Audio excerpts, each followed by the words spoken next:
রবিবার 13ই জুলাই কাঁথিতে শুভেন্দু অধিকারীর সভা, আদালতের দ্বারস্থ বিজেপি। 5ই জুলাই জেলা পুলিশের কাছে আবেদনের পরেও উত্তর নেই। হাইকোর্টে আবেদনে উল্লেখ বিজেপি। মামলা দায়ের করার অনুমতি দিলেন বিচারপতি তীর্থঙ্কর ঘোষ। আগামীকাল 11ই জুলাই এই মামলার শুনানি।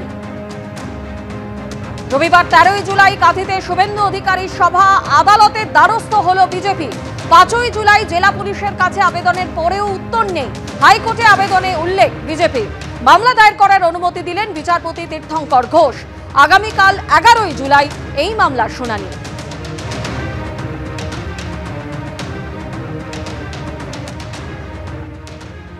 বিপ্লবীদের সন্ত্রাসবাদী আখ্যা, বিদ্যাসাগর বিশ্ববিদ্যালয়ের ইতিহাসের প্রশ্নপত্র ঘিরে বিতর্ক। গতকাল স্নাতক স্তরের ষষ্ঠ সেমেস্টারের ইতিহাসের পরীক্ষা ছিল। 1931 থেকে 1933 3 বছরে মেদিনীপুরে বিপ্লবীদের হাতে খুন হন 3 ম্যাজিস্ট্রেট। মেদিনীপুরে 3 জন জেলা ম্যাজিস্ট্রেটের নাম করো যারা সন্ত্রাসবাদীদের দ্বারা নিহত হন। বিদ্যাসাগর বিশ্ববিদ্যালয়ের ইতিহাসে এই প্রশ্নপত্র সামনে আসতেই বিতর্ক। দুঃখ প্রকাশ করে ঘটনার বিস্তারিত রিপোর্ট চাইল বিদ্যাসাগর বিশ্ববিদ্যালয়।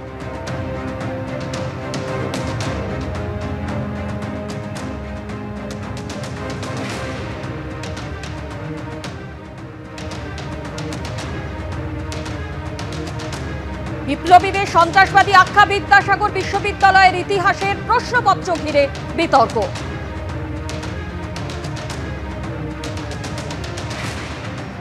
বিপ্লবী বিমল দাশগুপ্তের ছেলে, তিনি কি জানাচ্ছেন শোনাবো।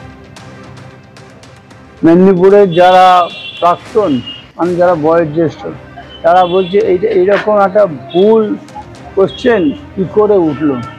হিস্ট্রি ডিপার্টমেন্টে যে ইউনিভার্সিটি হলো সবার টপ, স্কুল কলেজ পেরিয়ে ইউনিভার্সিটি পড়ছে এবং বিদ্যাসাগর ইউনিভার্সিটি এইখানে দাঁড়িয়ে এই রকম একটা ভুল,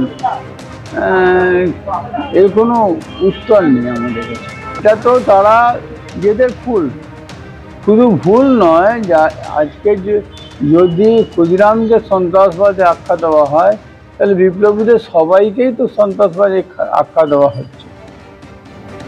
বিদ্যাসাগর বিশ্ববিদ্যালয়ের ইতিহাসের প্রশ্নপত্রে বিপ্লবীদের সন্ত্রাসবাদী আখ্যা, চাপের মুখে অবশেষে দুঃখ প্রকাশ করল বিশ্ববিদ্যালয় কর্তৃপক্ষ।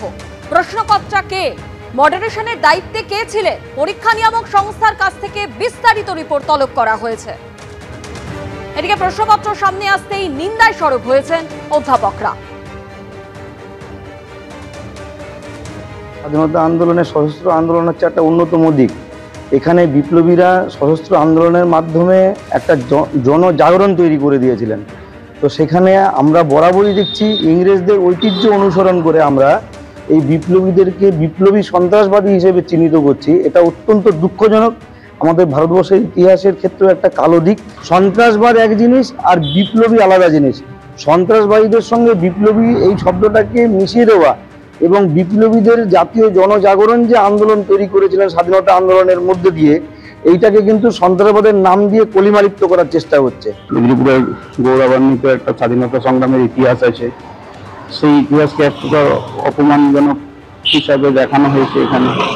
এই বিপ্লবীদেরকে আমরা সন্ত্রাসবাদী হিসাবে কখনো ব্যক্ত করতে পারি না। এটা আমাদের সম্পূর্ণ ভুল একটা ধারণা, যেখান থেকেই হোক, যেভাবে হোক না কেন, এটা একটা ভুল আকারে প্রকাশিত হয়েছে। এটা খুব হতাশাজনক, খুব দুঃখের বিষয়, লজ্জাজনক বলা যায়।